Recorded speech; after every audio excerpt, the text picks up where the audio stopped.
we're just going to continue.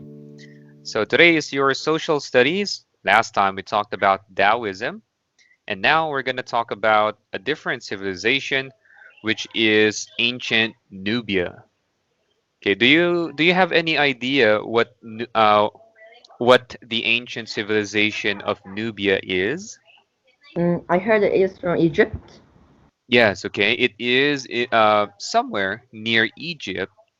When you look at this picture, okay, these are some of the structures in ancient Nubia. I mean, in Nubia right now, which is Sudan. What can you notice from these structures? I think it is similar to pyramid. Yes, okay, it is similar to the pyramids, but this one is taller and it's narrower than the pyramid. Sorry. So later, okay, we're gonna learn about the similarities and also the differences when it came to the ancient Nubians and the Egyptians. Okay, how they worked with each other and how they fought each other as well. Okay, so let's begin. Okay, I'll read the intro.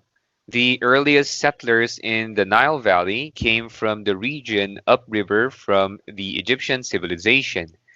The history of Egypt is filled with contributions from these African societies, especially the Nubians, who provided gold and some of the ancient pharaohs to their neighbors in Egypt. Okay, so Egypt and Nubia, okay, these two places are very near each other. They're actually neighbors, and Nubians are Africans. Okay, so that's their race, okay, their nationality, if we can say. While the history of Nubians is intertwined with Egypt, okay, intertwined means to be heavily connected. Okay, the Nubians broke away from Egyptian control and soon established capital cities, including Kerma, Napata, Murraway. Meroe, that would change the course of history. So I'll just give you a first-hand idea. At first, the Nubians were under the pharaohs, so they obeyed the pharaohs. But as time passed by, Nubia became very powerful, okay, and almost as powerful as Egypt. Okay, so slide two, the Nubian geography. So let's talk about the place and how it looked like. So the ancient Egyptians called Nubia Taseti. Taseti, okay, meaning law land of the bow, referring to the bow and arrow. The kingdom of Nubia was divided into two large regions, Lower Nubia and Upper Nubia. So just like Egypt, Egypt also has upper and lower, and that's the same with Nubia. Okay, so it's not really mentioned here, but Egyptians called the place land of the bow. In Nubia, when it came to the military, Nubia had excellent archers. Okay, so their archers were very, we can say they were one of the world's best when it came to archery during this time. And okay, even in the Egyptian army, they tried to recruit Nubian archers to make their army stronger. Son, can you please read the second paragraph? Okay, very good. Okay, so these two, okay, they are located near the Nile River. Okay, let's take a look at this map. Sorry, it's a little bit small, but it's the best one I can find. The other maps are too old. Okay, so here you can see the Nile River. Okay, this one. So it's a little bit strange because for Egypt, Lower Egypt is on top and Upper Egypt is below. So you need to look at the map, okay, in a reversed way. Okay, that is because of the flow of this river. So even Nubia, okay, this one, okay, inside this border, okay, this is now modern day Sudan. Okay, so now in our modern society, in modern times, Sudan has been in a lot of conflicts. Okay, this place has been in a lot of turmoil, a lot of violence that happened in this place, and even in the past. So you can see here Lower Nubia, okay, and Upper Nubia. Okay, so even for them, upper is actually here and lower is over here. That is because of the flow of the river Nile, because it flows this way.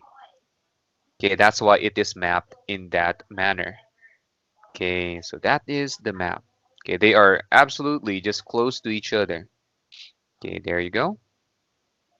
And okay, so this place is also called the Middle Nile because they are absolutely in the middle of the Nile River. Okay, and that's it really. It just shows where their location is and how it relates to the map of Egypt. In slide 3, okay, we have Kerma. Okay, the first capital city of Nubia was Kerma. This city quickly rose to become a powerful trading post for many of the regions of Africa. Egypt was suspicious of Kerma's success because they were fearful that the Nubians might someday rise up and conquer the Egyptian kingdom. Okay, so the idea here is the Nubians are becoming strong, and the Egyptians were wary of it. Okay, they are worried that someday maybe the Nubians will rise up in power and attack their Egyptian ally. The magnificence of Kerma capital lasted for nearly 1,000 years. Okay, so their civilization lasted for a very long time, about 1,000 years. Kerma society blossomed into a forceful and unique culture. Of course, if a civilization lasts for 1,000 years, there will be a lot of developments. Okay, so let's take a look at Kerma. Okay, this is part of Kerma. Okay, you can't really see it clearly now. We have only the walls and the foundations of this city. Okay, but this is an aerial view of it. Okay, this is Kerma, so they dug it up. You can still see some of the structures like the roads. Okay, there are roads here. Okay, structures just like this one. It goes down, looks like a step. This looks like a storage room. Okay, I'm not really sure. I tried to search what these buildings are, but I can't find the exact information. Okay, but anyway, this is an aerial view. It gives you a picture or an idea that how this great city was during that time. And of course, other parts of Kerma. Here you go. These are pillars. Okay, but sadly, the top part is no longer seen. It's already destroyed. So it gives us a better view of what Kerma would have looked like. Okay, we can only but guess how it looked like. Okay, so parts of Kerma. The Kerma rule is divided into three main cultural phases. So early Kerma, okay, from this year, middle Kerma. Okay, you only need to follow the year here. Okay, so each of these phases has its own distinctive styles of pottery, burial practices, and government. Okay, so it is subdivided into three categories. Okay, each category, okay, there might be a big change in culture, which we will learn later. Okay, next one, Kurma cultures. So here, let's take a look at the culture, okay, inside the rule of Kurma. Early Kurma saw the growth of architecture, government centers, and religious rituals. The cities constructed walls and ditches that protected the town and grew larger as the capital developed. Large circular buildings made of mud brick were used for religious functions. These structures were added to over the years and were truly massive buildings by the end of the early Kerma period. The Kerma culture was the first that the Egyptians called Kush. Although the Kush and Egyptians were sometimes at war, okay, so they were actually killing each other at that time, archaeologists have found that trade did occur between the two cultures.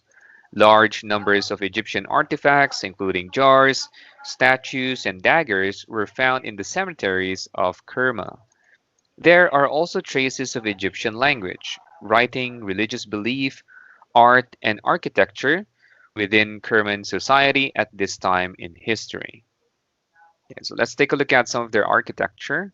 So like this one. So it's obviously Egyptian, it looks Egyptian, but it also has its own distinctive Kerman style. Okay, so Egyptians don't really do this type of structure. They usually put hieroglyphs on the wall, but this one is a little bit different. Okay, other architectural feats like this one. Yes, of course, this is already painted. Okay, some people painted this already, but originally, okay, this was built from the Kerma civilization. Okay, and this is how, okay, those cities would have looked like. Okay, these cities are enormous. Okay, just like the Egyptian cities. Okay, there you have it. Okay. Classic Kerma marked the peak of the kingdom of the Nubians for cultural development and economic wealth. During this time, Egypt withdrew all authority from parts of Nubia, allowing the Nubians to excel on their own.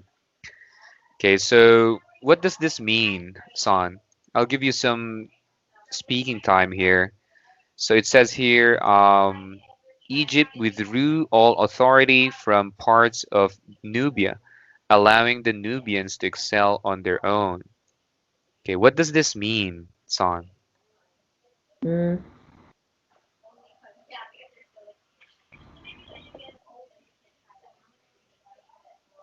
like Egypt had the authority or power to control the Nubia. Mhm. But it says here, withdrew all authority. What does that mean? Why they don't have their power, so like Nubians can do whatever they want to do. Okay, very good, Son. I was just checking there because this one contains some good words. You're correct. Okay, so Egypt, they no longer have power or authority over the Nubians, so they were free to do whatever they wanted. So, of course, if they're free, they can excel or advance on whatever craft they want. Okay, any questions about this part? Oh, Okay, if you don't have, we'll move on. Anyway, we can skip this. Okay, here you go, the Napatan period of Kush. During the Napatan period, 900 to 300 BC, the capital and the royal burial grounds of the Kush were located in the city of Napata. These Kushites considered themselves to be Egyptians and proper heirs to Egyptian tradition. The Napatan society was organized along Egyptian lines, and they built pyramids and modeled their architecture after Egyptian culture. So for the Kushites, Kushites are actually Nubians, so they are African. Okay, so they are African, that's their race, but they truly believe that they are Egyptians. Okay, they have Egyptian gods, their fashion was Egyptian, architecture was Egyptian, their military style was also Egyptian. Okay, wait. Yes, these are the Kushites. So you can see that they are African. Okay, they have distinctive African traits, of course, but at the same time they do look like Egyptians. Okay, noticeable from the coat that they wear. Okay, all everything, their gods, okay, their fashion, the jewelry they made, okay, truly Egyptian. And they do consider themselves as Egyptians. But this will change after a period of time. At one point in the 8th century BC, the Kushites even invaded and conquered Egypt, and the Napatan kings became rulers of both kingdoms. The Kush rule came to an end in the 7th century. Okay, so they were so powerful, they even conquered Egypt. Okay, Egypt was no match for them. From what I've read, they conquered Egypt because of their superior archers. Their archers were too strong, really, and Egypt couldn't find a way to resolve that part in the militarily. So when Napata was finally conquered by the Persians, the Kush were forced to move their capital city further south to Meroe. Okay, so sadly, Okay, of course, civilizations fall, and the Napatan rule fell because of the Persians. Do you know anything about the Persians during this time, Son? No. No, okay, it's all right. The Persians originated in Iran. Okay, this civilization is more advanced and powerful. Okay, why? Because the Persians they usually um, consolidate their power. What that means is they will, instead of killing their enemy, they let them join them. So their empire became stronger and stronger. Do you remember the Zhao or the Yes. Zhou? Yeah, it's just like that. That's how the Persians did it. So in the long run, the Persians came and they also conquered the Kushites. And the Kushites actually became part of their vast army. Okay, there you go. Okay, next one. Oh wait. Sorry, I'm moving around here. There's a lot of mosquitoes. So let's try to answer the quiz part. Okay, so early Kurma was the oldest of the Kurma cultures. Is that true or false? It's true. Okay, let's see. Okay, very good. It is true. In number two, classic Kurma existed during the 6th century BC. False. Okay, false. Very good. Number four, Napata was the second great capital of the Nubian culture. True. True. Oh, okay, very good. Four, the Nubians were named the Kush by the Egyptians during the classic Kerma phase. False. False. Okay, very good. You got all the correct answers. Any questions on? No. Yes, I'm sorry for social studies. It's most of the time like storytelling. But again, Son, if you want to add something, okay, an information you read, you're free. Okay, just ask me or just tell me, okay? Hmm. Next part, slide 7, the transfer to Meroe. Around 300 BC, the Kushite kings moved their royal cemetery from Napata to the city of Meroe, marking the beginning of the Meroitic period. Meroitic period, also called the Kingdom of Meroe, and bringing the Napatan period to an end. The move of the capital from Napata to Meroe pushed the political center further south into Africa. Okay, so when they moved, before they were closer to Egypt, so when they moved their capital, it was now closer to Africa. And this will change something in the civilization. Okay, this geographic shift also meant a cultural change for the Kush civilization. The African culture began to replace the Egyptian traditions in the newly formed capital. So because they're near, okay, Africa, their culture changed. Even religion will change. It replaced the Egyptian ways. So gradually, Egyptian gods were replaced with truly African gods. And the Meroitic language and writing became clearly different from the Egyptian tradition. Sorry. During this time, it was more common to see Kushite queens rule in their own right, and the Kushites began to train and keep elephants for use in religious celebrations. Meroe also became a prominent center for the mining of iron ore for iron production. Okay, so one notable fact is the use of elephants for religion, and also they used it for war. So they were known for that. And of course, okay, one notable thing again would be the iron ore mines. So just remember those information. In 1550 AD, the Turks from the north invaded the Nubian kingdom and conquered the once great civilization. So if you notice, the flow of civilizations is almost the same. A civilization will conquer the old one. Son, do you think our civilization will be conquered? No. No. Okay, why not?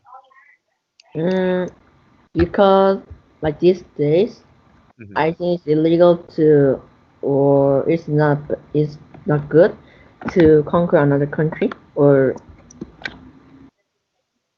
Yes. Okay, it is not good. It is illegal. It breaks international laws. But that's the idea with our civilization. We're advanced, and now we are more rational. Okay, we are more rational. We understand a lot of things about the world now. Our technology is advanced, and conquering another country might mean destroying the whole world.